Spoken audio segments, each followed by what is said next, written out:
কিন্তু আমরা আমাদের প্রিয় নেতা স্বপন ফকির সাহেবের প্রতিনিধি।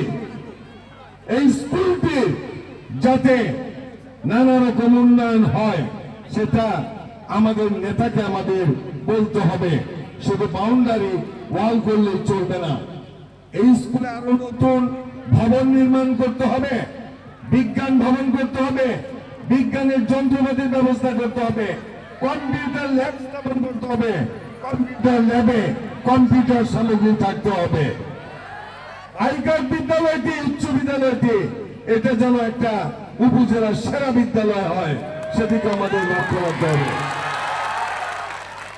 যারা আজকে বিদায় গ্রহণ করছেন করব, আজকে যে পরীক্ষা হবে তোমরা জানো, এখন বাংলাদেশের যে শিক্ষামন্ত্রী অত্যন্ত কঠিন, তোমরা সেটা জানো।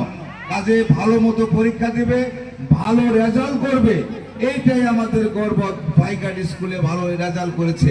যারা আজকে বিদায় নিচ্ছে এবং যারা আগামীতে আসবে, এই স্কুলের শিক্ষকদের প্রতি শ্রদ্ধাবোধ থাকবে অন্যরকম একটা, যে আমার স্যার। আমি তাই যারা বিদায় নিচ্ছেন তাদের প্রতি অনুরোধ করব, এই স্কুলকে ভুলে গেলে চলবে না। আমি সকলের উজ্জ্বল ভবিষ্যৎ কামনা করি। স্কুল জীবন পেরিয়ে কলেজ জীবন, ইউনিভার্সিটি জীবনে যেতে হবে। হয়েছে তোমরা হয়তো অনেক সময় আমাদের প্রতি মনক্ষুণ্ণ হয়েছ, আমরা তোমাদের প্রতি বিরক্ত বোধ করেছি, কিন্তু সেগুলো ভুলে দিয়ে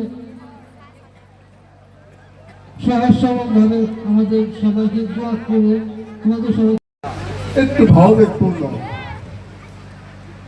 আমি তো টেকনিক চাকরি করি না, আমি শিক্ষকতা করি না। আমি তো এই এলাকায় উন্নয়নের জন্য কাজ করার চেষ্টা করেছি, চিন্তা চেতনা করেছি, লালন করেছি। তো আমার মানসিক প্রবণতা এখনো তাই আছে। এই বিদ্যালয়ের প্রতি আমার গর্ব আছে। আমার হেড স্যারের কাছে আমার কৃতজ্ঞতা। স্যার আপনার দক্ষতার দ্বারা, সৎ নিয়োগ দ্বারা আমাদের এই এলাকার প্রতিষ্ঠান বাগের উচ্চ বিদ্যালয়কে আপনার একটু উন্নয়নের দিকে নিয়ে যাবেন, এটা আমার প্রত্যাশা।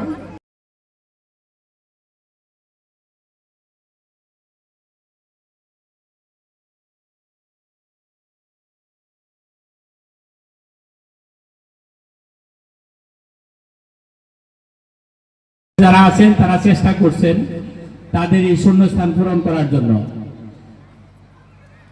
আসলে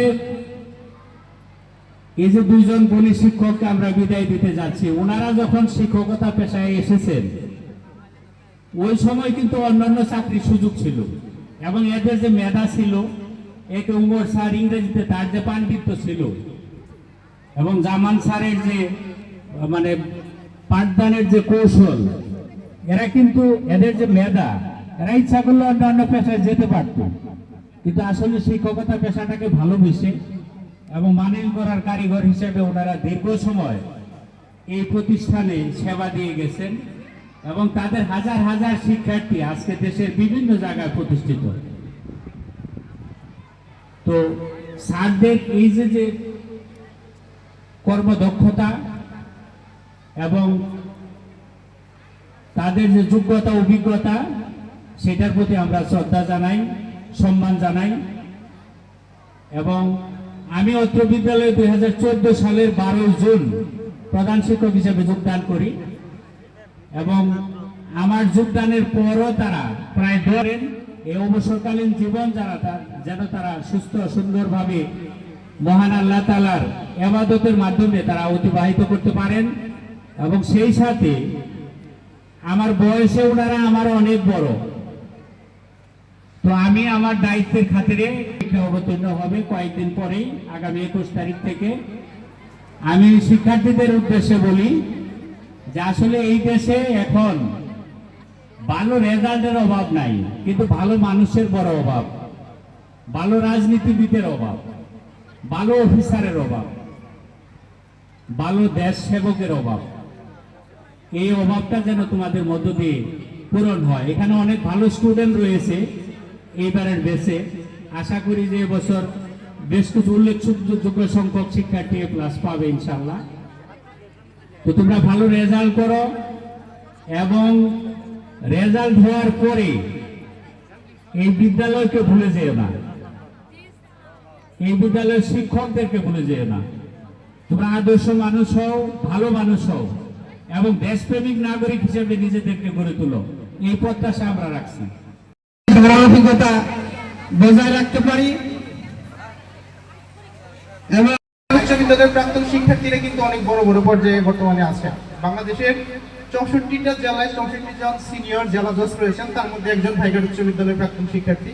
64টা জেলায় 64 জন জেলা ম্যাজিস্ট্রেট এবং জেলা প্রশাসক রয়েছেন, তাদের মধ্যেও একজন ভাইঘাট উচ্চ বিদ্যালয়ের শিক্ষার্থী। তাছাড়া অসংখ্য MBBS, ডাক্তার, ইঞ্জিনিয়ার আহ্বান জানান, আমরা অবশ্যই আসবো এবং আমরা ভাইঘাট উচ্চ বিদ্যালয়ের জন্য নিঃস্বার্থভাবে কাজ করবো। এই প্রত্যাশা রেখে আমি বিদায় নিচ্ছি। ধন্যবাদ সবাইকে। আসসালামু আলাইকুম।